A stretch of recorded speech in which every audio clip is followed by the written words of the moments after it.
We do have evidence for a rounded vowel. I don't know, would it be all right if I just inserted a branch and then draw the pain/pleasure out for longer? Oh, interesting, look at this. This is just a thing of beauty. Oh, I think I see Sutton's cursor there. Whose is that? So maybe not then. Chat, what should we do? Wow, YouTube. Come on, welcome back. I don't even think we can spend any time because we are under the gun reconstructing this language. So let's just go back into the thing so you can see the YouTube intros get shorter and shorter as the day goes on. But okay, anyway, back over. So we need a new proto-FGH reconstruction here. And let's see if I can give us a bit more space.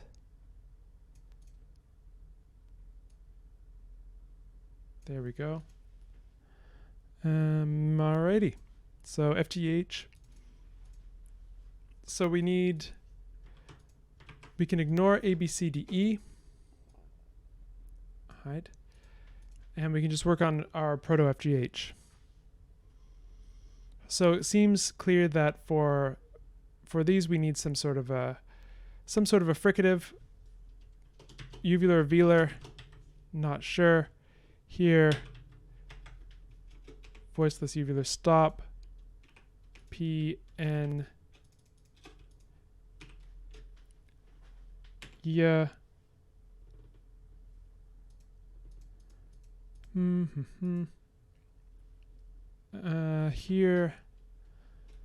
Here I think we do need an R. Because we have, well, first of all, we have an R showing up in 27. Then we have this ghost of an R off glide in branch H and nothing in branch F. And we also need this W.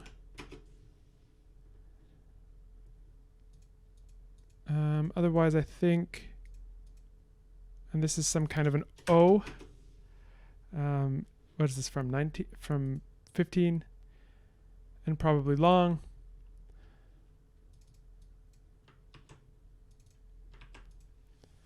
So we can make some proto-forms. So I don't know, would it be all right if I just inserted a branch for our hypothesis? And we can start to make some reconstructions here. So I think, I'm not sure what to do about the tone, to be honest. Reconstructing tone is not my, the thing that I do every day. If Quain's still in the chat. All of your expertise will be very appreciated. But we have something like way, with some kind of tone on it. We have something, well, we haven't actually done any vowel stuff really yet, so let's just say we have W, we have Q here, some kind of X,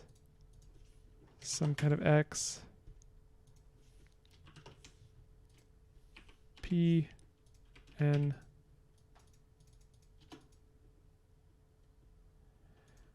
and yeah. Okay.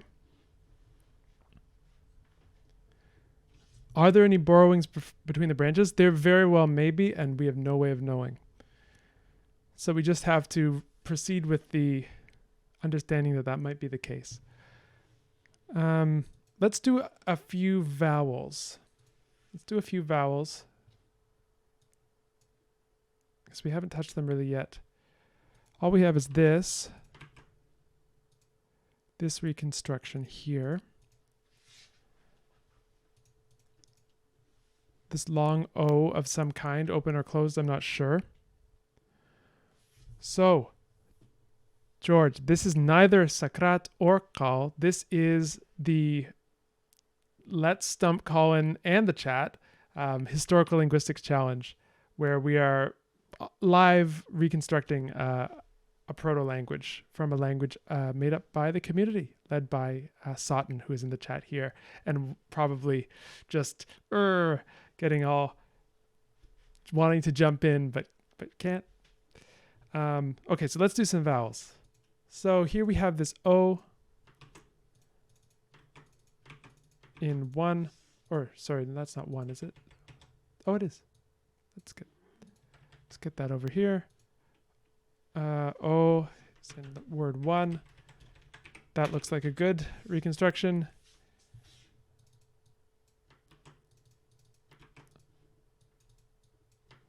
We should reconstruct the tone separately from the vowels, but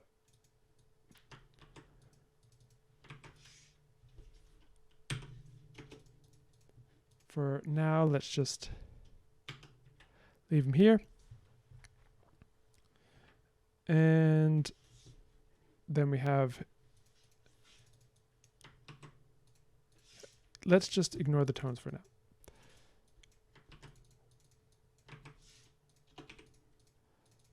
Just to make life typing easier. So for 5, we have E, E, E. For 7, we have, oh, I missed a few for 1, didn't I? Sorry. Actually, I missed a few for, for a bunch. So we have ah, ah, ah. For 1, we have ah, schwa in 1. We have e, in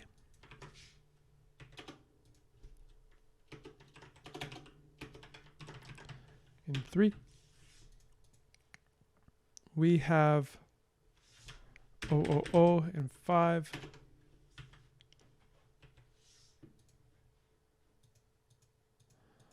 Note all the are after a Q. That's a good point. Yeah, we haven't been doing a lot of conditioned stuff yet formally like this, mainly because I don't think we have enough screen real estate to do it. But basically, we need to be mindful of the fact that this is after, sorry, not word initially. This is after Q and before this prenasalized B. This is before the Q, and this is after the prenasalized B, and finally. Okay, and unfortunately, that consonantism is identical across. So we could probably be so bold as to, well, let's not be bold yet. Let's keep going. And so we have in 7, A. So this is already, we know about this in 3, and we know about this in 5, but the environment is different here. So we need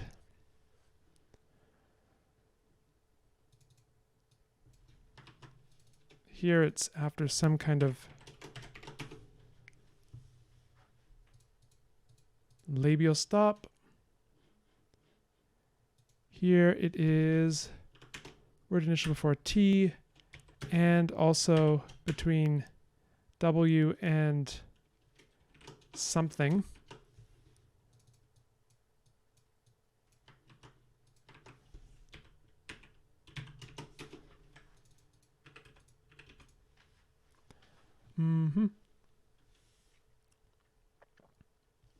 Oh, FGH stands for Proto-FGH. The ancestor of these 3 languages alone.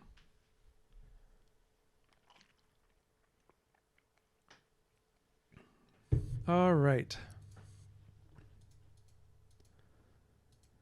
What else?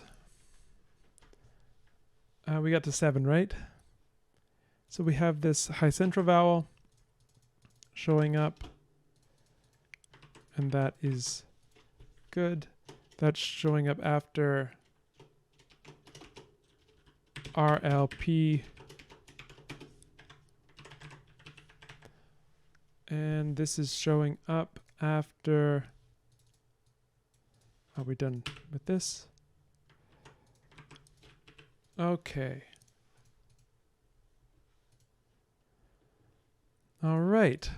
So then we have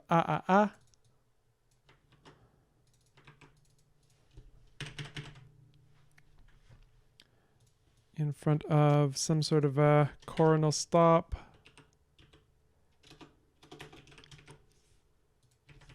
Word initially. Ooh. And we've already reconstructed this to be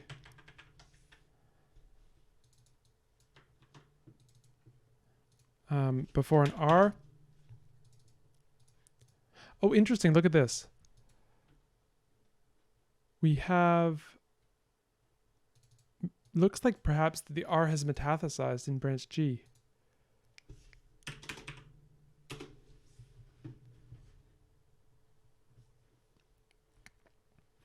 So I think we can start to be a little confident about O, Q. We only see this after uvulars, but we see it in all three branches, so there's no reason not to put that back into the proto-language. We don't have any stress in G, so I don't know if we want to put it back into the proto-language, but we definitely have, and then we have something probably ish. So we're going to give this a cover vowel. And there are, yeah, clammy. I think that's a decent reconstruction here. What else do we have? This looks like it should be A. So we, and then something's going on, followed by, oops, I need this vowel, please.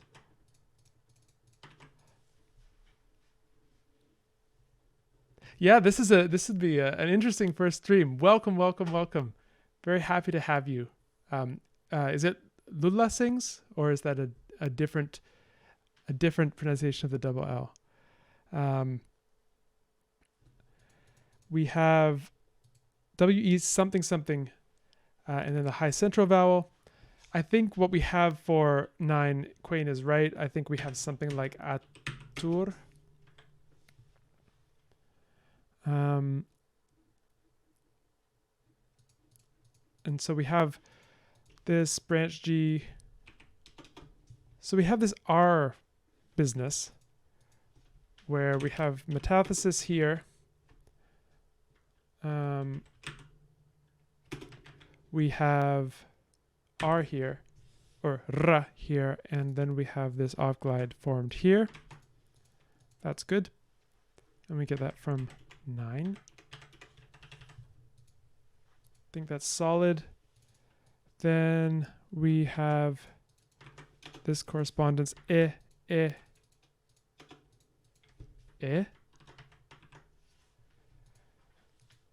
And we have high central vowel at the end.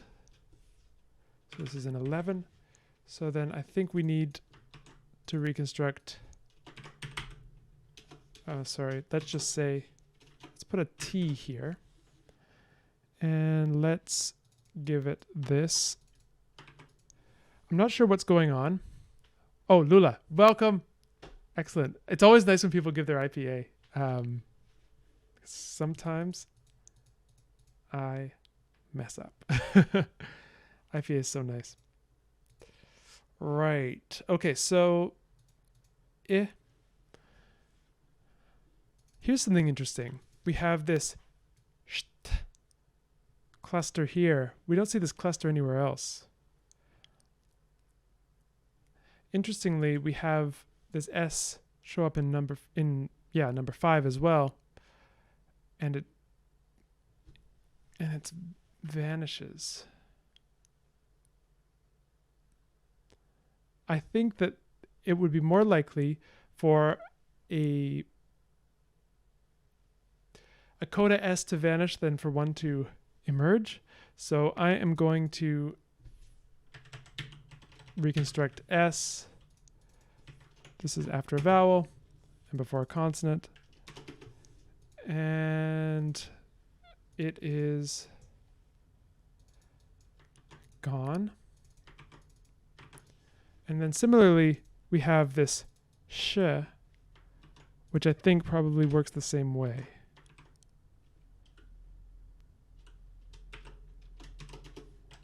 And so we have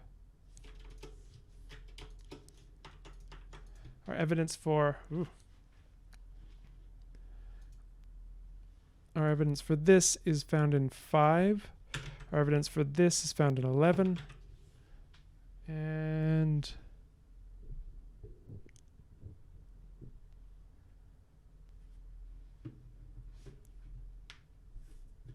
oh, Lula. That's a cool project. I've never translated something that long into a conlang before. You have to hear how that goes. Okay, so Clemmy, sorry, I missed your comment earlier when I was going about all of this. It looks like ispo is the proto-form. Yeah.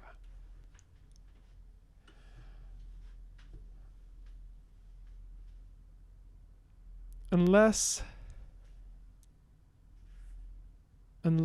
the S is what is giving it the aspiration. Like it goes from S to H, then causes the adjacent stop to aspirate, then drops out in branch F, but not in branch H. I think that is kind of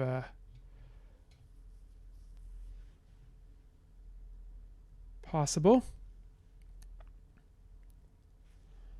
Okay. I don't see any way that we're going to finish this today. I think, I don't know. Chat, what should we do? Should we do the reveal at the end of this stream and see, and get some payoff? Or should we keep going and then draw the pain/pleasure out for longer? I think, to be fair to Sutton and the rest of Team A, we should do a reveal today because, I don't want them to have to keep coming back and not seeing what's going on, but I'm happy to be dissuaded by the chat. So if you want me to keep going on another day, then we will do it. But okay, I'm seeing some keep goings. So if but let's let Sutton have the and the rest of Team A, if they are present, have the the decisive vote, because it's their hard work that went into this, and I want to make sure that it's rewarded. Okay, yep, okay, we're getting the keep going sign, so we're gonna keep going. This is just a thing of beauty. So I think what's happened is in F and H we have S aspirating adjacent stops, so you can't see that, but it's going to say adjacent stops. And then in F and G, so it's basically SC to SC, and then our little aspiration diacritic here, and then SC, S drops out before, where did it go? Let's put 0 before consonant. Aspiration doesn't seem to have been triggered by S before Q in 27 though. Well, it does in F, but not in H. So maybe not then.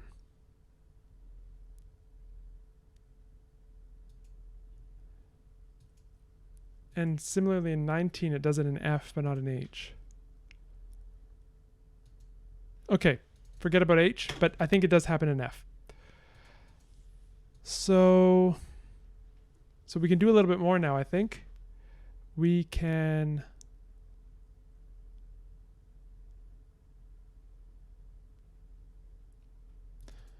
But where did the aspiration come from here? Something to ponder.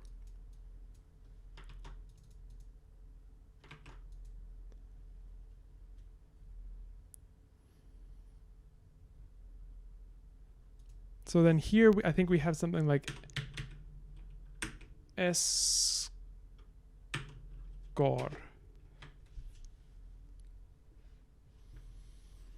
Yeah, I think we have a phonemic aspiration contrast in the proto-language. So in cases where we see it in both F and H, we should push it back to the proto-language. But if we only see it in F and then we see an S in H, then we should probably not. So I think what we've got here is kishti, kishti. And then the tones we'll have to work on. Okay. And I think we can also do this one. Let me just fill this out. So here are our proto vowels.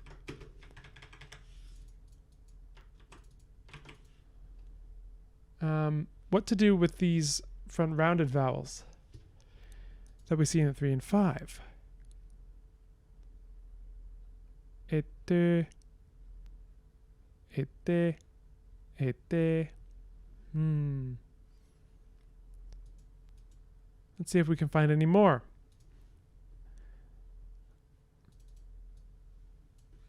So we have here in 17, and I'm going to use zeros because I realize that our null symbol is actually the front rounded vowel symbol. Oops, I like to use the capital for that normally, but and A.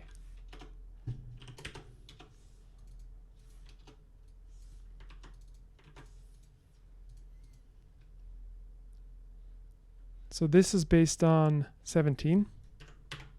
Oops, sorry. So we have these correspondence sets like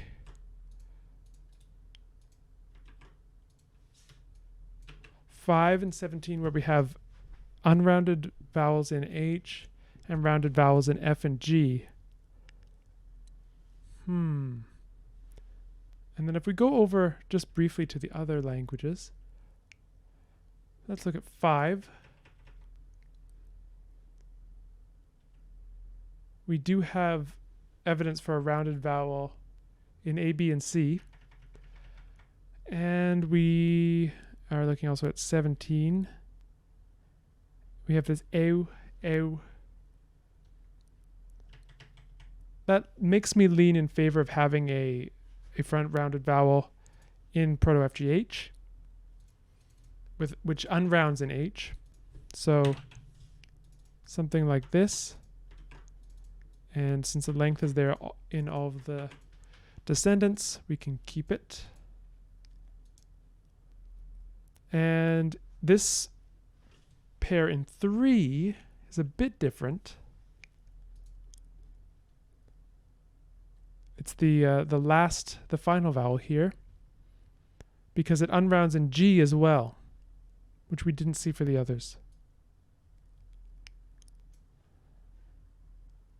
And interestingly, in ABC we have ew, ew, or in A and B we have ew, ew. This makes me more likely to hypothesize the front rounded vowel in the proto-language because we have this ew, which we know from Old French can turn into e. So that works, I think. So then, oh, I think I see Sutton's cursor there. Whose is that? All right, so let's, and I think we didn't have any objection to this T staying. So I think what we have here is basically more or less like branch F. I will take off stress and tone though, because we don't have direct evidence for it yet. So we have something like ete. And similarly here we have something like ispo. No, ispo, I think. Because we need, what did we say? If it's got aspiration and H, then it probably had it in the proto-language. I think that's it. Okay. So let's be good historical linguists and mark our reconstructions as such. And here I think we have this. Not sure if we have a uvular or a velar fricative in the proto-language, but, and not sure about the height of this O in the proto-language. Although given that we know it's long. So we've got a rather algebraic reconstruction for word 15. And then we have our vowels, I think, for 13 taken care of. And then maybe th or s. Let's put an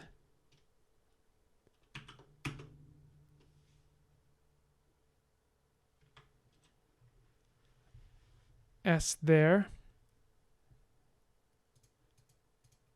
Not sure what's going to be our reconstruction there. Let's make a row for it though.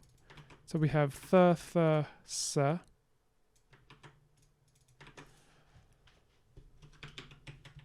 And we have reconstructed this as S, big S.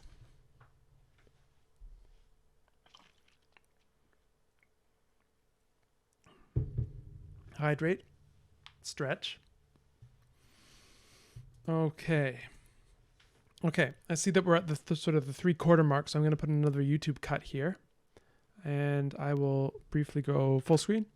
YouTube. Oh boy. This is called Let's Stump Colin.